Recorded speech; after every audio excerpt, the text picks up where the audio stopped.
S, வீடு, schools, hotels, store room இங்கெல்லாம் partition wall கட்டணும்னாலும் இப்போ பில்டிங் போனஸோட first choice Renocon Rapid Wall Panels. வெளியூர் பயணமா ரிசர்வேஷன் கிடைக்கலையா? படிக்கட்டு ஏறி இறங்க ரொம்ப சிரமமா இருக்கா? டிராப் டாக்ஸி புக் பண்ணுங்க. ஒரு வழி கட்டணம் மட்டுமே. டிராப் டாக்ஸி எங்கும் எப்போதும். சாதகமான முடிவு இது வந்து ஒரு ட்ரூலி அன்பிரெடிக்டபிள் நம்பரா தான்.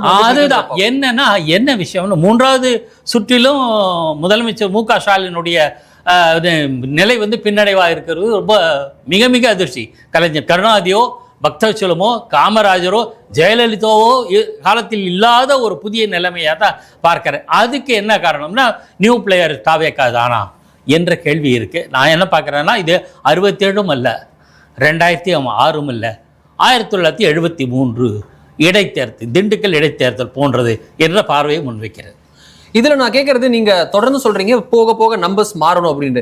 இப்ப இருக்கக்கூடிய நம்பர்ஸ்லாம் நம்மளால சொல்ல முடியுது. நமக்கு வரக்கூடியது டிவிக்கு 98 தொகுதிகளில் முன்னிலை, அதிமுக கூட்டணி 76 தொகுதி முன்னிலை, திமுக கூட்டணி 55 தொகுதி முன்னிலை. இதுல ஒட்டப்பிடாரம்லாம் சில இடங்களை பாக்குறோம், திரு கிருஷ்ணசாமி முன்னிலை முதல் சுற்றுலாம் வருது. அது எப்படி ஆகுதுன்றதை பார்க்கணும். நான் இதுல நீங்க சொல்றீங்க இப்ப பின்னாடி போக போக மாறும் அப்படின்னு. இதுல ஒரு தியரியை நான் இன்ஜெக்ட் பண்ணணும்னு நினைக்கிறேன். அது கரெக்டா அப்படின்னு உங்களுடைய எக்ஸ்பீரியன்ஸ், உங்க அனுபவத்தின் மூலமா சொல்லலாம். சிலர் சொல்கிறார்கள் இந்த முதல் ஃபியூ ரவுண்ட்ஸ் அப்படின்றதுல வந்து டிவிக்கு லீட் வந்து ஆஸ் எக்ஸ்பெக்டட், எதிர்பார்த்த ஒன்று தான். ஏன்னா காலையில 7 இருந்து 10 வரைக்கும் தாவேக்காவினர் தான் முழுக்க ஓட்டு போட்டனர். அதன் பிறகு வந்து மாறதுக்கு கூட வாய்ப்பு இருக்கு. ஏன்னா ஏடிஎம்கேவும் டிஎம்கேவும் தன்னோட பூத் மேனேஜ்மெண்ட்ல அப்புறமா தான் பண்ணாங்க. குறிப்பா ஏடிஎம்கே அவங்க தான் பண்ணாங்க. டிஎம்கே ஒரு மாதிரி ஸ்லக் டவுனா இருந்தாலும் ஏடிஎம்கே அப்புறம் தான் பண்ணாங்க, புஷ் பண்ணாங்க. மத்திய நேரத்தில் நிறைய old age people, middle age people வந்து ஓட்டு போட்டாங்கன்றாங்க.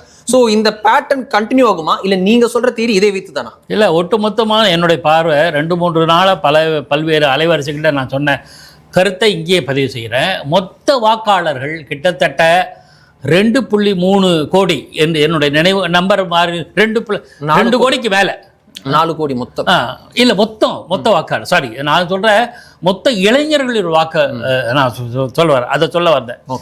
2 கோடிக்கு மேலே, கிட்டத்தட்ட பாதி. அதாவது நான் ஏஜ் என்னன்னு சொல்லிடுறேன், அதை மட்டும் சொல்லிடுறேன். 18 வயசு புதுசாக வாக்கு உரிமை பெற்ற இளம் மீசை அரும்பு மீசை கொண்ட இளைஞர்லேருந்து 39 வயதிலானவர்களோட டோட்டல் கணக்கெடுத்து பார்த்தா 2+ crore. நான் 2 crore வச்சுப்போம். நான் மொத்த வாக்காளர்கள் எவ்வளவோ அதில் சரிபாதி கிட்டத்தட்ட இருக்கு. இவங்க எல்லாருமே தாவேக்காக்கு ஓட்டு போடுவார்களான்னா இருக்காது. இதில் வந்து பலதரப்பட்ட ஏஜ் குரூப் இருக்குது, மிடில் ஏஜ் குரூப் எல்லாம் அவங்க கொஞ்சம் அனலைஸ் பண்ணுவாங்க. ஆனால் எப்படி பார்த்தாலுமே ஒரு கணிசமானவர்கள் இளைஞர்கள் இருக்கிறார்கள். இளைஞர்கள் அனைவருமே இந்த கட்சிக்கு தான் ஓட்டு போடுவோம் சொல்ல முடியும். ஏன்னா இளம் வேட்பாளர்களை பார்க்கலாம் கணக்கு உண்டு. ஆனால் என்ன நான் நினைக்கிறேன்னா, புதுசாக வர்ற எப்பவுமே மாப்பிள்ளையில் புது மாப்பிள்ளைக்கு கொஞ்சம் கூடுதலான கவனம் இருக்குல்ல.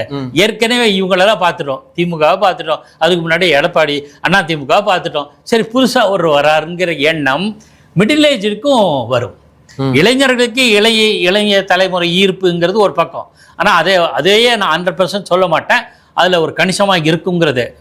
மிடில் ஏஜ் வந்து நான் சொல்கிறது 25லேருந்து 40 வரையிலான பட்டவர்கள். சரி, இதையும் பார்த்துட்டோம் அதையும் பார்த்துட்டோம், இந்த ஆளையும் பார்க்கலாமே என்கிற எண்ணம் இருக்கலாமோ என்கிற ஒரு பார்வை. ஏன்னா அந்த 2 கோடி 2+ crore இருக்கு இல்லையா, மிடில் ஏஜ் ஃப்ரம் 18 to 40, 39 அந்த ஏஜ் குரூப் மட்டுமே 2+3 பாயிண்ட் சம்திங்கில் இது வருது. இவர்கள் இப்படி ஒரு மனநிலை வைத்திருக்கலாம் ஒன்று. ரெண்டாவது, பல பேர் வந்து நான் சந்தித்தல பல பேர் வந்து விசிலுக்கு போட்டோம்னாங்க. இது எப்படி இது ரியலாகவே சொல்கிறாங்களா இல்லை அதாவது விளையாட்டாக சொல்கிறாங்களான்னு தெரியல.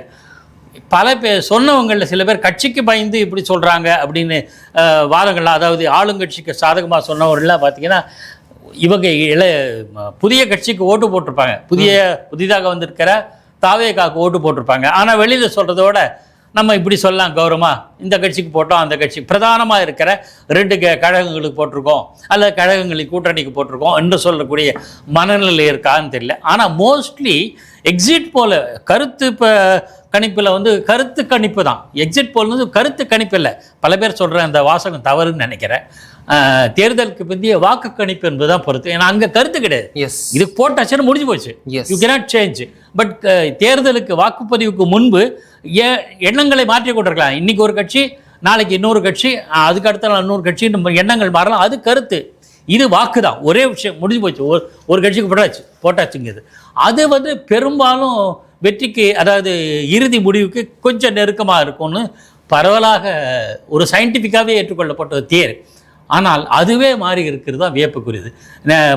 ஒரு சின்ன இதுன்னா, கடந்த சில நாட்களில் எல்லா ஊடகங்களும் விவாதித்தோம். அதில் வந்து மெஜாரிட்டி நிறுவனங்கள் எடுத்த ஓட்டர் மட்டும் எக்ஸிட் போல் எடுக்கலை, அதை நல்லா கவனிக்கணும். மற்ற நிறுவனங்கள் எல்லாமே மெஜாரிட்டி வந்து திமுக அணிக்கு தான் அப்படின்னாங்க. ஓரிருவர் அல்ல 2 அல்லது 3